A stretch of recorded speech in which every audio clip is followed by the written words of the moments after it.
Hello दोस्तों, ये कहानी है एक छोटे से बच्चे और एक राजा की। बहुत समय पहले एक राजा हुआ करता था जिसकी कोई संतान नहीं थी, निसंतान था। वो जहाँ तहाँ दिखा लेता है, बहुत सारे उपाय कर लेता है, पर उसको कोई संतान नहीं हो रही होती है। तभी एक आदमी आके उसके पास उसको बोलता है कि महाराज, आप एक उपाय करो, अपने ही राज्य के किसी एक छोटे बच्चे की बलि चढ़ा दो और तुम्हें पुत्र की प्राप्ति हो जाएगी। राजा को ये बात समझ आ जाती है। राजा कहता है ठीक है। वो अपने पूरे राज्य में ढिंढोरा पिटवा देता है। कहता जो भी अपना बच्चा मुझे बलि चढ़ाने के लिए देगा उसको मैं बहुत सारा धन दूंगा। जब ये बात पूरे राज्य में फैल जाती है तो उसी राज्य का एक बच्चा होता है, छोटा बच्चा। वो रोज मंदिर जाता है और रोज पूजा करता है, रोज भगवान से प्रार्थना करता है।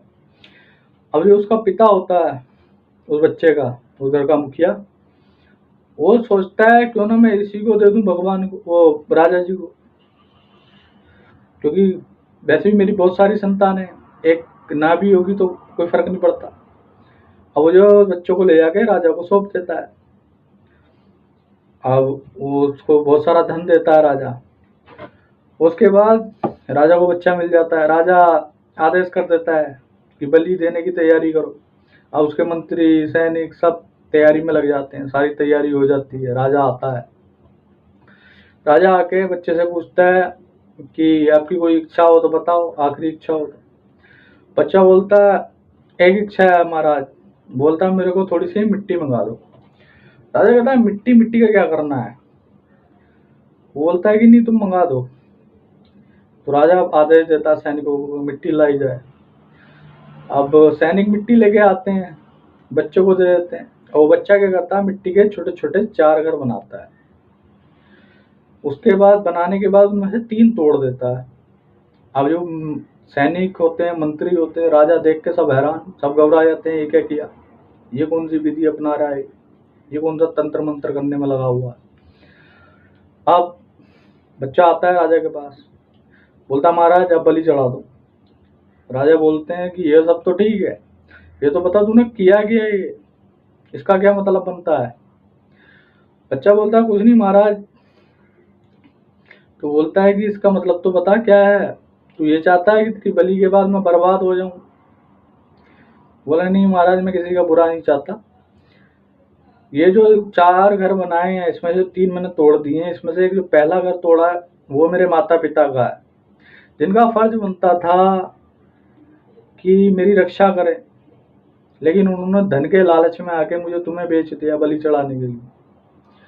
और दूसरा घर जो तोड़ा है वो है मेरे रिश्ते नाते वालों का, रिश्तेदारों का, क्योंकि उनका फर्ज बनता था मेरे माता पिता को सद्बुद्धि दें, उन्हें समझाएं, लेकिन उन्होंने ये सब नहीं किया। तो उनका घर मैंने तोड़ दिया। अब तीसरा घर जो था वो है महाराज आपका, जिनका फर्ज बनता था प्रजा की रक्षा करना ही आपका फर्ज है, उसके बाद भी तुम मेरी बलि चढ़ाने को जा रहे हो। अब राजा हिल जाता है ये बात सुन के। राजा को रियलाइज होता है कि अगर इसकी बलि देने के बाद भी मेरे को संतान नहीं होती है तो फिर क्या होगा। उसने फिर घोषणा कर दी, बोला कि भाई इस राज्य का राजा मिल चुका है, अब मेरे इस राज्य का राजा यही होगा, अब से यही मेरा पुत्र है। अब जो उसके परिवार वाले थे उनको जो धन दिया था वो भी छीन लेता है, कहता भागो। वो धन लेके उन्हें भी भगा देते हैं और वो राजा बन जाता है। तो दोस्तों इस कहानी से हमें 2 चीजें सीखने को मिलती हैं, 2 बातें सीखने को मिलती हैं। पहला, जब हमारे कोई साथ ना खड़ा हो तब हमें ऊपर वाले से उम्मीद रखनी चाहिए, क्योंकि फिर वही हमारा आखिरी उम्मीद रह जाती है और वो हमेशा साथ देता है।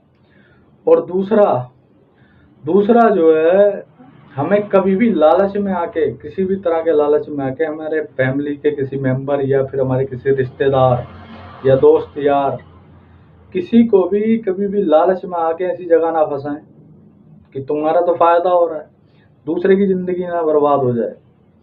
तो इसलिए दोस्तों स्टोरी कैसी लगी और अपना प्यार कमेंट में जरूर देके जाएं। वीडियो पूरी देखने के लिए लव यू, धन्यवाद।